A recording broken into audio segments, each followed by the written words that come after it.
कांग्रेस महासचिव प्रियंका गांधी के पति रॉबर्ट वाड्रा को राजस्थान हाई कोर्ट से झटका लगा। हाई कोर्ट ने बीकानेर भूमि हड़पने के मामले में ईडी के मामले को रद्द करने की मांग वाली उनकी 2 याचिकाओं को खारिज किया, जिस पर मीडिया ने उनका पक्ष जानना चाहा तो उन्होंने अपने घर से बाहर आकर टाइम्स नेटवर्क के ऐश्वर्य समेत मीडिया कर्मियों के साथ बदसलूकी की। There you can see Robert Vadra over here. Sir, just one response. Sir, just one response from you, sir. This guy. Sir, police case करो इनके ऊपर. पुलिस केस करो इनके ऊपर. Sir, just one response from you, sir. What will be your next course of action, sir? Well, there you can see Robert Vadra without, in fact, speaking, leaving his residence. Sir, just one response I'm asking, sir.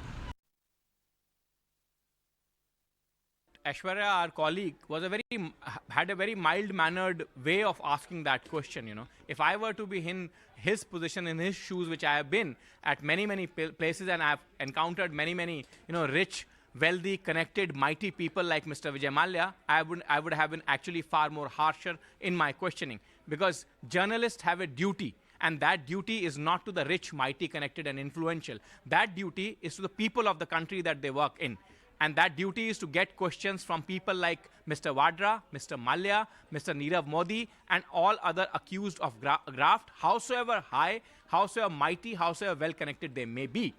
Now, you know, this struck me when I saw it in the afternoon, and I specifically requested that I should be put on this story, only because Mr. Rahul Gandhi, brother-in-law of Mr. Robert Vadra, who's also, you know, it is the belief of 90% of the population of this country, the family controls all levers of the Congress party even today.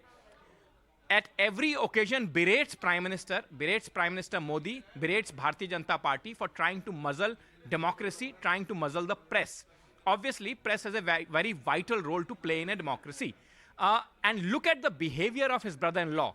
A legitimate question is being asked. Instead of answering that question, because obviously that is much below Mr. Vadra to answer a normal, ordinary journalist question. And this is not for the first time that Mr. Vadra has done it. He has done it previously with an ANI crew when he actually hit out at that crew's equipment.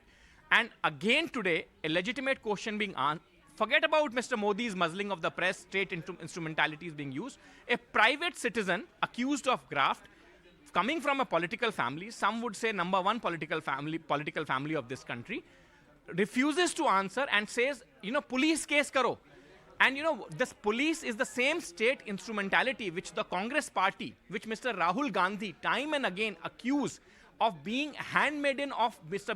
Narendra Modi's government, booking, intimidating, threatening, harassing journalists for doing their job. And look at the mindset. Police case karo inke upar. Why police case? They have not trespassed into anybody's private property. They have not hurt. They have not hit out at anybody. They have not injured any person. They have asked a legitimate question in some intrepid, fearless journalism that they are supposed to do.